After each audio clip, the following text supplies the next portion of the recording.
Hello, Chief McDonnell. I appreciate your taking the time to meet with me. But of course. I told you I would. Yes, you did. Over 2 months ago, if I'm not mistaken. So to what do we owe the pleasure of your visit? Well, let's see. Oh yeah. You murdered my brother. Oh, yeah. Well, you know we disagree on that. Yes. And it's okay to disagree. Anyway, I'm sure it's not your fault that my brother was killed, murdered, executed, used for target practice, assassinated, snuffed, wasted, eliminated, destroyed, exterminated. We really do disagree. We do not see it that way. We see it as a justified shooting. I got that. I've had to listen to it for months. In fact, we really disagree on that aspect. Wow. We sure do. Because for that to be true, the police would have had to feel in danger or that the public was in danger.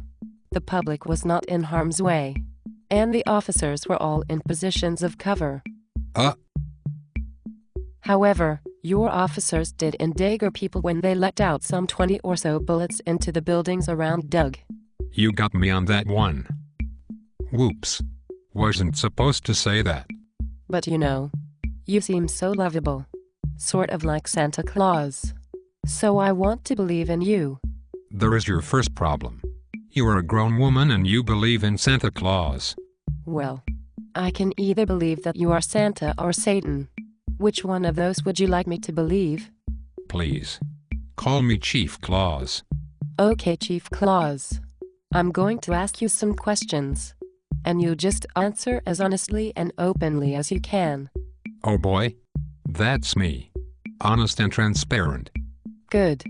Now, if there is anything I feel uncomfortable answering, I'm just going to say a code word. Okay. Fine. What's the code word?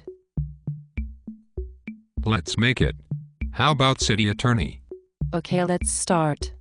Okay. Why couldn't the police that were surrounding him make the determination that my brother did not have a gun? It was broad daylight. One of them was only 12 feet away. City attorney. Okay. Do you believe every 911 call that says someone has a gun? City attorney. And do your officers have any other tools at their disposal?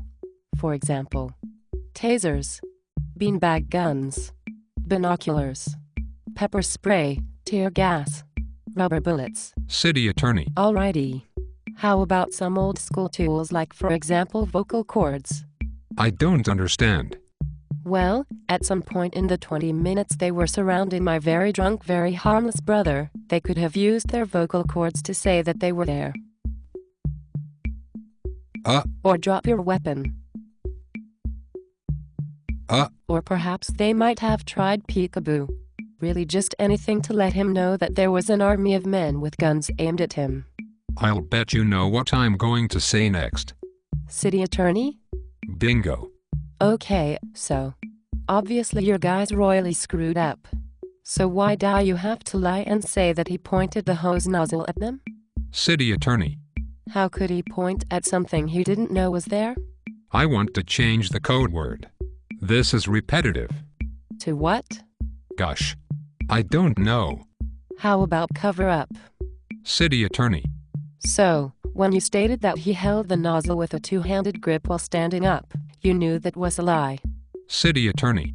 City attorney. And in early reports, even a hose nozzle was not mentioned. Why is that? I can answer that one. We hadn't yet talked to the city attorney. Did you know that your officers brought me and my mother down to the station to try and interrogate us separately? All the while knowing that Dougie lay dead in a pool of blood riddled with bullets when he had done nothing wrong. Oh boy.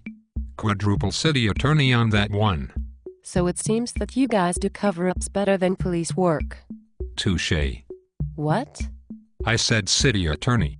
Okay, well, obviously we're not going to get anywhere with facts. Let's try feelings. Oh, I like feelings. How do you feel when your department's mistakes cost the taxpayers of Long Beach millions of dollars? I feel sad. And how do you feel when your officers have to patrol the streets in shame because the people no longer trust them? I feel very sad. And even though your patrol cars have the words protect and serve on them, the people generally feel that you are more of a threat than gang members. That makes me feel even more sad. Well, you know, as the chief, you can take steps to change that. City Attorney. Oh geez. Back to that? Well, okay, why aren't you releasing the autopsy? City Attorney. And what about the other information surrounding this case? Like the officers' names.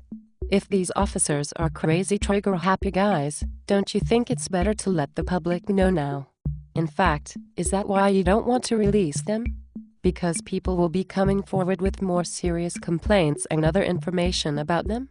Like maybe they should have never become cops in the first place. City Attorney. And you realize that if these cops hurt someone else, it's going to be even more of the taxpayers' money. City Attorney to infinity. While we're on the subject, why is it that when one of you gets shot, which I think is horrific as well, there is a full investigation within 2 weeks? Don't be silly. That doesn't happen. It just did. The MacArthur Park shooting. You investigated it and had names released within 2 weeks. Hey, I just came up with a new code word. Go ahead. What? Public relations. I see. So when it makes you guys look good, a speedy investigation takes place.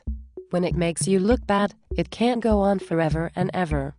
Public relations? Public relations.